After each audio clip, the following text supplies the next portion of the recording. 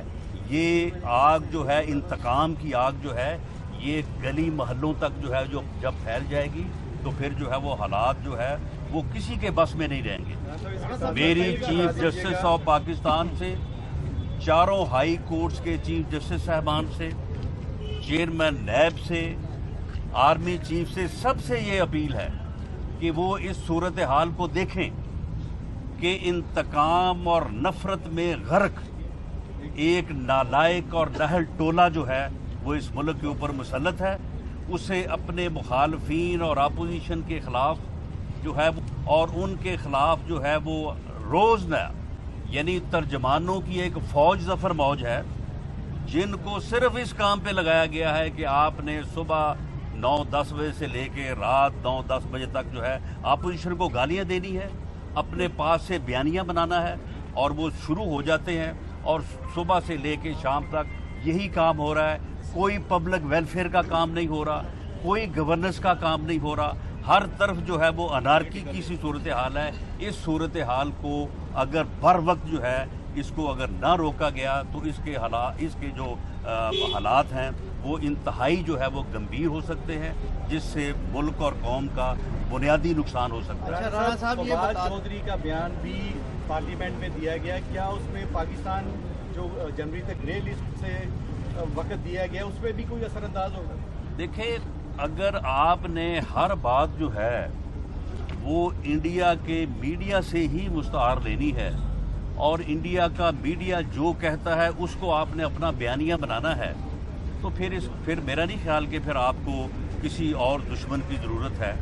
اگر انڈیا کا میڈیا جو ہے وہ ایاز صادق صاحب کے کسی بیان کو اٹھائے اور اس کو پراپاگیٹ کرنے کے لیے جو ہے وہ ہماری پوری حکومت اس بات پہ لگ جائے تو پھر لازمی بات ہے پھر وہ فواد چودھری کے جب بیان کو اٹھائیں گے تو وہاں پہ پھر ان کی خاموشی ہے.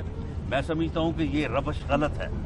اپوزیشن کو غدار قرار دینا، اپوزیشن کے خلاف اس قسم کی انتقامی کارروائیاں کرنا، میرا نہیں خیال کہ دنیا میں کوئی ایسی مثال ہوگی کہ کوئی حکمران اس حد تک گرا ہوگا، اس حد تک جو ہے وہ نیچے جو ہے وہ انتقام میں گرا ہوگا کہ وہ اپنے مخالفین کو جھوٹے مقدمات میں، جھوٹے ریفرنسز میں جو ہے وہ جیل بھی بھیجے اور جیل بھیجنے کے بعد وہاں پہ انٹیلیجنس ایجنسیوں کو لگائے کہ وہاں پہ ان کو کوئی جو ہے وہ سہولت تو نہیں دی جا رہی.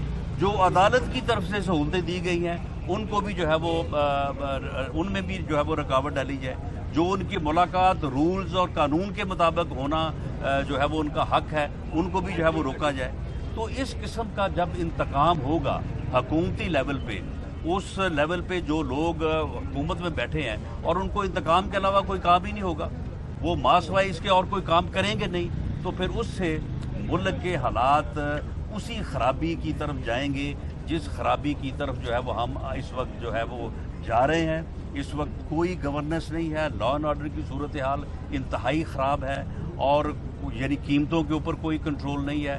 مہنگائی جو کسی کا دل چاہتا ہے وہ کر رہا ہے اور حکومت کی طرف سے قطعاً کسی قسم کا جو ہے وہ کوئی گورننس کے اوپر کوئی دھیان نہیں ہے. ان کا دھیان صرف یہ ہے کہ صبح شام جو ہے کون آدمی جو ہے وہ اپوزیشن کے خلاف زیادہ بات کرتا ہے، کون آدمی اپوزیشن کو زیادہ گالیاں دیتا ہے، اور وزیر اعظم کا حال یہ ہے کہ پھر ان لوگوں کی تعریف کرتا ہے. یہ جو فیاض الحسن حیوان ہے اس کی باقاعدہ تعریف کی گئی ہے اس دفعہ آ کے کہ تم صحیح جو ہے وہ اپوزیشن کو گالیاں دیتے ہو، اپوزیشن کے خلاف باتیں کرتے ہو، باقیوں کو بھی تلقین کرتا ہے کہ باقی بھی جو ہے وہ یہی کام کریں.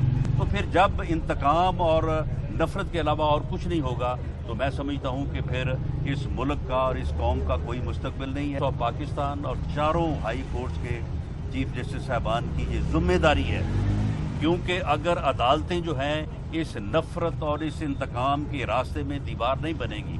اب آپ میاں شہباز شریف کا کیس دیکھیں کہ کس طرح سے جو ہے وہ پراپیگنڈا کیا گیا اور شہزاد اکبر نے کہا کہ جی منی لانڈرنگ ہے، منی لانڈرنگ ہے، منی لانڈرنگ ہے. اب سپریم کورٹ نے قاضی فیض عیسیٰ کیس میں منی لانڈرنگ کو جو ڈیفائن کیا ہے اس کے بعد دیر از نو کیس. میں نے 8 ماہ پہلے بھی کہا تھا کہ اس کیس کو آپ سسپیشس ٹرانزیکشن کا کیس تو کہہ سکتے ہیں, بینکنگ ٹرانزیکشن میں ریگولیرٹی کا کیس تو کہہ سکتے ہیں, لیکن یہ منی لانڈرنگ نہیں ہے. اب سپریم کورٹ کا بھی وہ فیصلہ آ گیا ہے, لیکن اس انتقامی ٹولے کی جو ہے حرکتیں جو ہے وہ اسی طرح سے ہیں. میں آج بھی یہ کہتا ہوں کہ عدلیہ کو اپنا مؤثر رول جو ہے ادا کرنا چاہیے, اور چیئرمین نیب کو اب ان کی بلیک میلنگ سے نکل جانا چاہیے.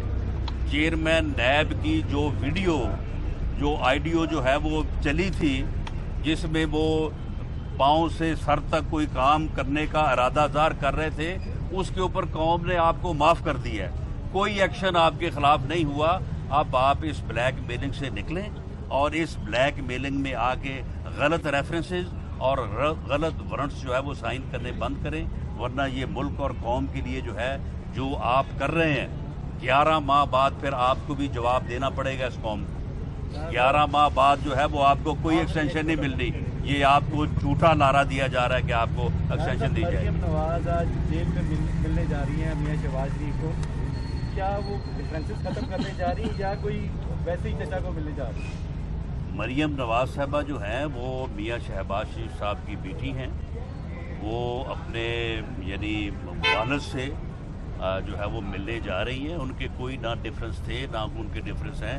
یہ اس قسم کی کہانیاں جو ہیں شریف فیملی کے متعلق پچھلے 30-35 سالوں سے پھیلائی جا رہی ہیں. نہ اس سے پہلے کبھی یہ ثابت ہوئی ہیں, نہ یہ آج ثابت ہوئی. Thank you.